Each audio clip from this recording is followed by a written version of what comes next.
C'était mon anniversaire il y a pas très longtemps et j'ai un ami qui m'a dit: «Johan, tu vas bientôt approcher de la crise de la quarantaine. Tu vas voir cette crise existentielle par laquelle tu vas passer, tu vas tout remettre en question». Et je lui ai répondu: «Bah, écoute, j'ai l'impression que de toute façon, je suis en crise de la quarantaine depuis que je suis né». Et oui, parce que les crises existentielles, ça me connaît et j'ai l'impression tous les 3 ans de vivre un énorme cycle de changement, comme beaucoup d'ailleurs de multipotentiels. Et c'est votre cas et que très souvent vous dites: «Mais je me sens en décalage, je me sens différent. J'ai l'impression parfois que, ce monde va à un rythme qui n'est pas le mien, que j'ai pas envie d'adopter» et parfois aussi, bah, j'ai l'impression d'être énormément en décalage, comme si j'étais extraterrestre dans la société. Ce que je vais partager avec vous est ultra important. Et d'ailleurs, justement, le moment où j'ai eu un énorme déclic et j'ai compris que le fait d'être différent et sa différence, surtout le côté atypique, était un super pouvoir, toute ma vie a changé. Aujourd'hui, je m'adresse vraiment à ceux qui se sentent vraiment, vraiment profondément en décalage et qui ont souvent ces crises existentielles, à savoir où est ma place? Où est ma voix? Ou alors j'ai l'impression de ne pas faire comme tout le monde, de ne pas réussir à faire comme tout le monde, mais j'aimerais moi trouver un sens à ma vie et avancer. Je vais partager avec vous justement mon histoire, mon parcours et des conseils pour vous aider si vous vous sentez peut-être perdu ou en tout cas si comme moi vous avez l'impression de vivre constamment dans une crise existentielle. Bienvenue ici Joanne Yangting, je suis très heureux de vous retrouver ici et aujourd'hui j'ai envie de partager justement un conseil qui me tient à cœur, qui est presque peut-être mon pourquoi. Pourquoi je fais tout ça? Pourquoi je partage ce contenu à travers les différents formats, notamment les vidéos, les podcasts, les conférences, depuis tant d'années? Pourquoi ça me tient à cœur aussi d'aider les personnes à prendre leur place, à réussir à s'épanouir et réussir en étant elles-mêmes, en étant alignées avec leur flow, comme je le dis? Bah, en fait, c'est ça. C'est que je pense que parfois, quand on est passé à travers des épreuves de vie, des difficultés, aussi des challenges, qu'on a aussi passé, on a avancé sur des problématiques, je crois qu'au fond de nous, on a envie d'aider les autres et d'éviter justement de vivre ces mêmes problèmes, ou en tout cas ceux qui le vivent, à les aider à les surmonter. Et c'est vrai que dans tout ce que je fais aujourd'hui, que ça soit à travers les programmes, à travers les contenus que je propose gratuitement ou en payant, à travers les événements, etc., c'est toujours cette philosophie de ne pas vous donner des recettes toutes faites, mais de trouver en vous justement l'approche, la stratégie, le mode de fonctionnement justement à travers des méthodes qui vont vous correspondre et non pas juste vous mettre dans une case ou un moule, mais de designer votre propre moule. Et d'ailleurs, je le dis souvent, si dans la vie tu ne trouves pas ta place, peut-être que c'est à toi de créer la tienne. Si dans ta vie tu ne trouves pas ta voie ou ton chemin, peut-être que c'est à toi de créer un nouveau chemin. Et je pense que c'est un peu ce que j'ai fait. Je vais vous raconter. D'ailleurs, ça vous intéresse et que vous voulez justement être guidé et aidé par rapport à ce côté atypique, j'ai un programme qui s'appelle Outsiders et vous avez les infos si vous voulez le rejoindre. Et dans ce programme, je vous montre justement des stratégies atypiques pour les profils atypiques et donc des approches pour designer un modèle qui vous correspond quand vous avez du mal à trouver votre place. Et quand on dit outsider, c'est justement les personnes qui doivent adopter ou qui cherchent à adopter un moyen, une stratégie, des outils au niveau professionnel et personnel qui leur permettent d'évoluer dans la vie et les affaires sans avoir à se suradapter. Ça vous intéresse, allez voir et je l'ai designé justement pour les outsiders, donc les atypiques, ceux qui se sentent différents. Je vais en parler à la fin, mais en tout cas, c'est là et ça cartonne et j'ai beaucoup de retours positifs si vraiment c'est un sujet qui vous tient à cœur. Forcément, le fait de se sentir extraterrestre, ça commence dès l'enfance. Et c'est vrai que très jeune, très petit, je me posais énormément de questions. Je me posais des questions existentielles, alors que mes autres amis, les camarades, ils vivaient leur vie, ils faisaient les choses, mais j'avais l'impression d'être le seul à me poser ces questions. En tout cas, on n'était pas très nombreux dans ce cas-là. J'étais plutôt extrêmement introverti, même, je dirais beaucoup et beaucoup et beaucoup. Et ça, c'était pour le coup un problème très, très, très timide. Et cette timidité faisait que j'avais déjà du mal à m'intégrer socialement. Mais en plus, ayant un mode de fonctionnement, des raisonnements et une façon d'être qui était différente, bah, ça faisait que j'avais du mal au niveau social quand j'étais petit. Et cela m'a valu, hélas et tristement, bah, du harcèlement quand je suis arrivé au collège. Ça s'est fait non pas à l'école, mais pendant un stage de basket. Heureusement, j'ai envie de dire que c'était juste un stage. Ça veut dire que c'était durant les vacances. J'ai fait un stage. J'ai fait sur les 7 jours, 3 jours et mes parents m'ont retiré parce que ça se passait très mal et le gros du harcèlement commençait. J'en ai déjà parlé, mais en fait, ce qui s'est passé, c'est que, bah, certains enfants de ce stage, je ne sais pas pourquoi, ont décidé qu'ils allaient, me bully comme on dit, qui en fait, ça a commencé avec, faire comme si j'étais un pestiféré, ensuite se moquer de moi et en fait, c'était vraiment extrêmement gratuit et vous savez qu'on est un petit peu timide, qu'on manque de confiance en soi et que voilà, un groupe commence, ça s'arrête plus Et le déclic, ça a été un moment où, justement, il y a une, des coachs du club de basket, qui à un moment où j'étais un petit peu triste, et tout dans les gradins, j'étais seul, est venue me voir et m'a fait un énorme câlin devant tous ces enfants qui se moquaient de moi. Et là, bah, forcément, ça a été un déclencheur. Quand en quand cette scène, face à des enfants qui se moquent déjà de vous, bah, et qui vous traitent de bébé parce qu'on vous fait un câlin devant tous, bah, j'ai envie de dire, là, c'était le moment de partir, surtout que ça a commencé à être un petit peu violent. Mais en fait, ce qui s'est passé à ce moment-là, c'est que j'ai réalisé que, oui, ça peut aller très vite et que la posture qu'on a et la différence de ce qu'on va dégager, ça peut créer ce genre de choses. Jamais je vais justement, dire que c'est normal et tout. Encore une fois, c'est en plus comme c'est un sujet que j'ai vécu, c'est un sujet qui me touche encore aujourd'hui. Je dis juste que quand on a ce manque de confiance, quand on est différent, ben, on a plus de chances de vivre ça, hélas.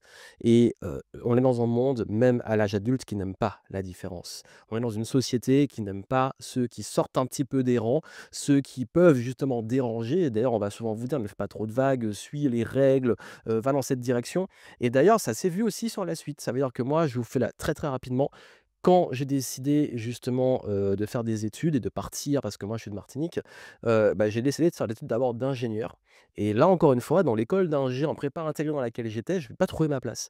Je me disais: «Mais je sais pas, je me sens pas à ma place, j'ai l'impression que finalement cette voie qui m'a toujours plu de devenir ingénieur, les sciences et tout, ça me plaisait de moins en moins. Pendant les cours, je me disais: «Mais qu'est-ce que je fous là? Je comprends rien, j'ai pas envie de travailler, ça m'épanouit pas».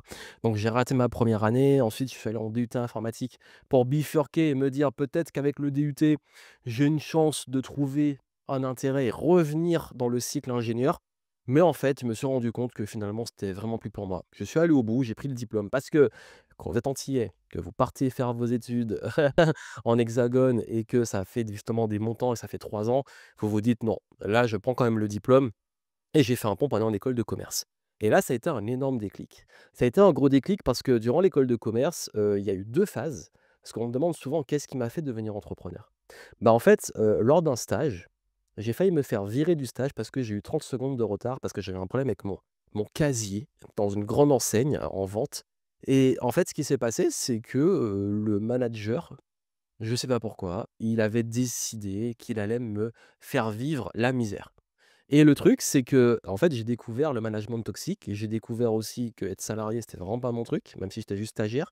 J'ai découvert aussi qu'à travers l'école de commerce, il y avait des cours qui me plaisaient beaucoup plus que d'autres, notamment les cours liés au marketing, qu'on commence à parler d'entrepreneuriat et cetera. Et là, j'ai eu un bon stage après dans une start-up à Vancouver qui m'a créé un déclic et où là, je me suis dit: «Ah ouais». Vraiment, j'ai eu comme une sorte de, vous savez, le truc où pendant très longtemps, on fait ce qu'on nous dit de faire et je suis, et tu bon à l'école, tu fais des études et cetera. Et puis là, il y a une sorte de déclic, de se dire: «Mais c'est génial cette vie d'entrepreneur». En fait, la start-up, la dynamique, je travaillais dans le digital marketing, il m'emmenait à des événements, il me faisait rencontrer du monde. Je voyais l'effervescence qu'il y avait autour de ça et je me suis dit: «Waouh, c'est ce que j'ai envie de faire en fait». J'arrive pas à bosser pour les autres et j'arrive pas justement à juste, c'est vraiment un truc qui était très fort chez moi, c'est que j'arrive pas à accepter l'autorité, surtout quand elle est pas légitime. Parce que bizarrement dans cette start-up, l'autorité, je l'acceptais parce que ça se passait bien. Et comme c'était un entrepreneur, il m'écoutait, il me donnait plein de responsabilités et ça m'a permis justement, moi, d'exprimer aussi mes talents et mes compétences en marketing. Donc c'est là que j'ai énormément appris, mais aussi apporté. Et quand je suis rentré en France après ce stage au Canada, j'ai dit: «Je ne serai jamais salarié de ma vie, je lance ma boîte, quoi qu'il arrive pendant mes études». Et c'est ce que j'ai fait. J'ai créé à l'époque ce qu'on peut appeler un modèle d'agence web marketing digital. C'était un peu tout, création de sites, community management, avant que ça existe, justement la visibilité sur les réseaux, le digital et compagnie. Donc c'était, à l'époque, c'était quelque chose qui était plutôt rare en réalité, alors qu'aujourd'hui tout le monde fait ça, on a envie de dire. Mais vraiment l'idée c'est que, quand je vous dis déjà que là, toute ma vie, je sentais que c'était différent. J'ai suivi les règles, j'ai réussi peut-être à l'école, j'ai fait mes études et tout, même si j'ai changé de voie. Mais il y a un moment, je me suis dit: «Ah ouais, là, peut-être que si je veux vraiment, moi, m'épanouir, j'ai besoin de créer et d'être 100 aux commandes». Mais le truc qui se passe, c'est que quand vous vous lancez dans l'entrepreneuriat et que vous êtes étudiant et que vous avez fait un prêt pour payer vos études, parce que je suis pas d'une famille riche, donc j'ai dû emprunter à la banque pour, financer mon école de commerce en disant: «Bah, une fois que tu as un travail, tu vas rembourser le prêt». Bah, à un moment, vous annoncez que, bah, en fait, non, il y aura pas de CDI après ces études et que je lance ma boîte sur un terrain, en plus, incertain et inconnu. En plus, à ce moment-là, quand on parle de ça, on est après 2008, donc ça veut dire qu'on est en pleine crise et en plus, sur des nouveaux projets, des nouveaux types de métiers qui, pour tout le monde, personne ne comprenait ça. Aujourd'hui, vous dites digital, le online et tout, le business même en ligne et cetera, tout le monde comprend.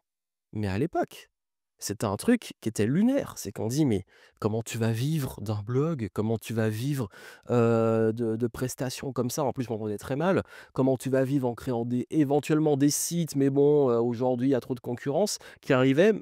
Tous ces trucs-là, mais en fait, je me suis dit: «Non, moi, je veux, peu importe le projet, devenir entrepreneur». Mais encore une fois, quand vous sortez du rang et que vous commencez, bah, moi, j'avais pas de remarques et je vais jamais oublier, cet ami qui m'a dit une fois quand je rentrais justement, d'un de mes voyages à travers les stages, j'ai dit: «Quelle sera ma prochaine destination?» Moi, je rêvais de voyager et il y a cet ami qui m'a dit: «Pôle emploi». Et en fait, c'est ça, c'est que vous avez un rêve, vous commencez à avoir une sorte d'enthousiasme de me dire: «Je vais peut-être trouver ma voie», même si je sais pas encore le projet, mais moi, c'est l'entrepreneuriat. Je vais créer mon entreprise ou plusieurs et j'ai commencé à le documenter, le mettre sur un blog. Mais j'avais l'impression que tout le monde se moquait un peu de moi. Tout le monde se disait: «Ouais, c'est mignon, bon allez, tes petits projets». Vous savez, quand ça arrive encore à des gens aujourd'hui, quand vous parlez de votre projet et que les gens vous disent: «Bah alors, tu es où de ton projet? Ça avance, ça marche bien?» et tout, bah, j'avais tout ça. Aujourd'hui et je sais pas si vous me suivez depuis longtemps, en tout cas, si vous voyez même je fais des vidéos depuis 2012, si vous voyez mes vlogs, les voyages, le lifestyle, tout ça, je ne joue pas dessus. Je ne joue pas sur le méga lifestyle et tout. Mais à un moment où je montrais beaucoup plus les voyages, bah, les gens, ils disent: «Mais c'est tu trop de chance».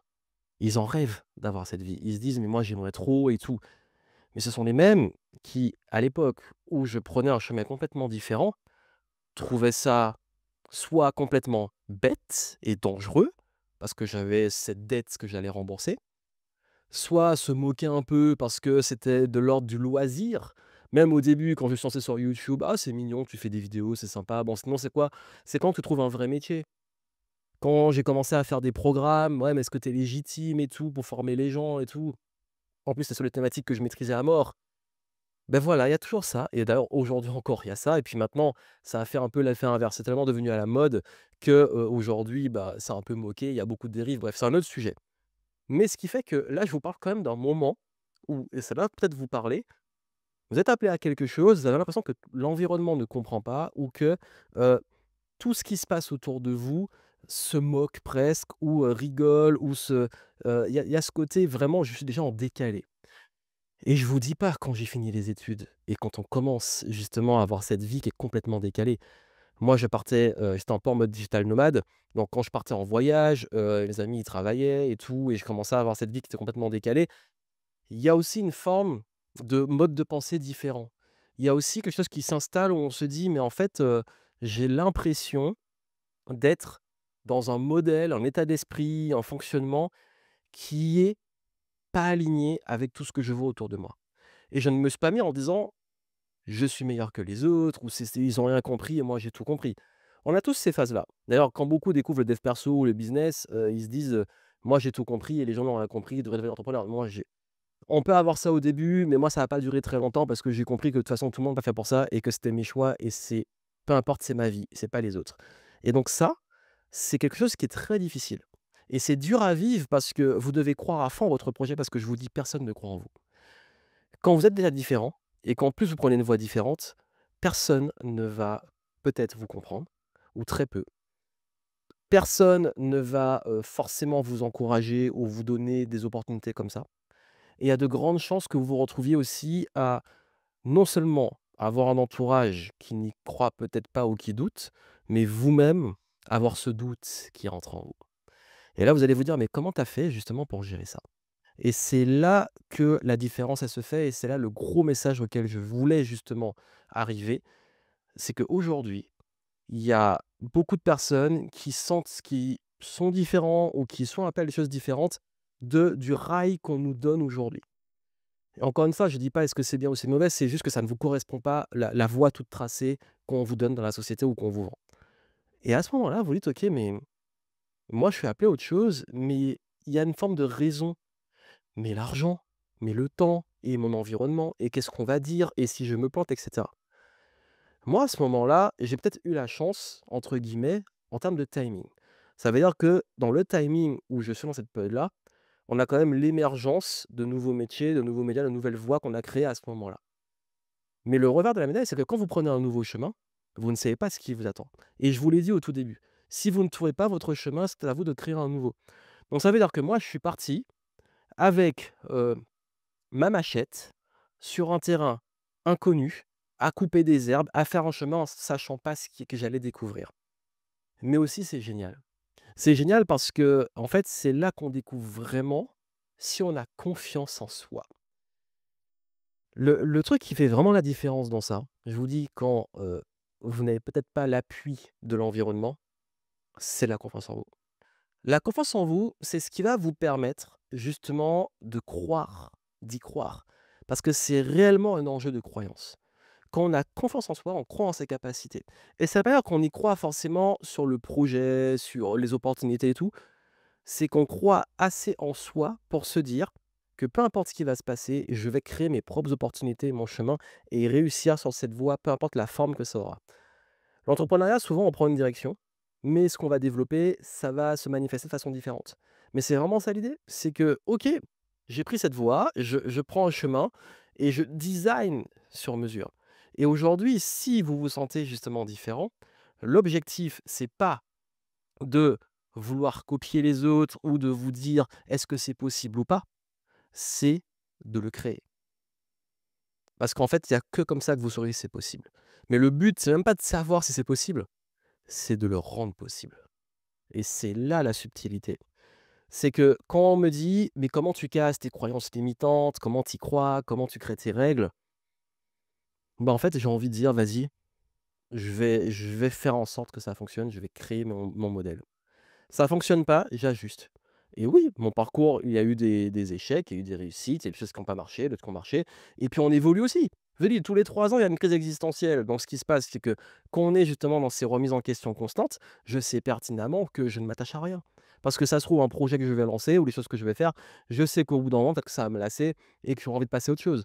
Par contre, et ça, je dis ça pour les multipotentiels, j'évite juste de me disperser, de faire un truc à gauche, à droite, de partir par-ci par-là, sans rien construire. J'essaie, et ça, je l'ai appris avec l'expérience et je le dis dans mes conseils pour les multipotentiels, c'est qu'aujourd'hui, j'essaie au maximum de construire des choses qui capitalisent, et qui créent en fait, justement, bah, comme on appelle des actifs. Ça veut dire qu'un projet il va travailler sans moi, je l'aurais créé ou si même si, je passe à autre chose, au moins j'ai eu des compétences, des choses qui vont me servir pour un autre projet que je vais transformer. Bref, c'est toujours capitaliser sur ce que je fais et pas juste se disperser, arrêter et repartir de zéro. Ça, c'est extrêmement important.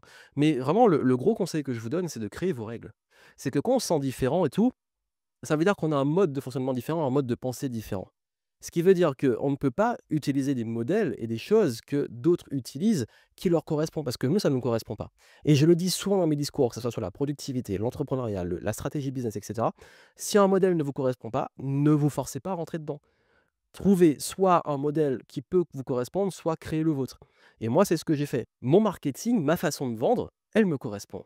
Ma façon de m'organiser et gérer mon temps, elle me correspond. Ma façon de gérer mon business, elle me correspond. Et c'est vraiment l'état d'esprit qu'il faut avoir. C'est qu'aujourd'hui, il est important de revenir sur les règles que vous voulez créer, votre fonctionnement, bien vous connaître. Donc ça passe par la connaissance de soi, ça passe par avoir un système de valeurs extrêmement fort, parce que ça, l'ancrage, c'est aussi quand on ne sait pas où on va, au moins on connaît ses valeurs. Par exemple, moi, je sais que c'est important pour moi d'être libre. Ce qui veut dire que mes projets doivent me garder libre. Ça veut dire garder le choix, choisir mes contraintes, pouvoir designer quelque chose qui ne m'engage pas sur du long terme, qui me laisse la possibilité de sortir ou de bouger. J'aime pas aussi m'engager géographiquement, j'aime pas aussi m'engager sur du trop long terme. Donc il y a des points de vigilance comme ça, des valeurs qui me permettent de m'orienter, qui créent cette petite boussole. Mais au-delà des valeurs, il y a aussi accepter son fonctionnement et ses différences et les transformer en force. Je suis introverti. Bah, plutôt que d'aller chercher à vendre ou faire l'extraverti, networker comme ça, je vais adopter des stratégies de vente qui correspondent aux introvertis. Je vais utiliser mon super pouvoir qu'ont tous les introvertis, qui est l'écoute. La majorité de mes témoignages aujourd'hui ou des choses qu'on me dise comme retour, c'est: «Joanne, écoute». En marketing, écoutez le marché, observez. Mais également Le fait aussi d'avoir certaines compétences où c'est plus facile pour moi, notamment en termes de logique et tout, bah, l'utiliser. Bref, c'est comprendre où je suis bon et comment l'utiliser au maximum.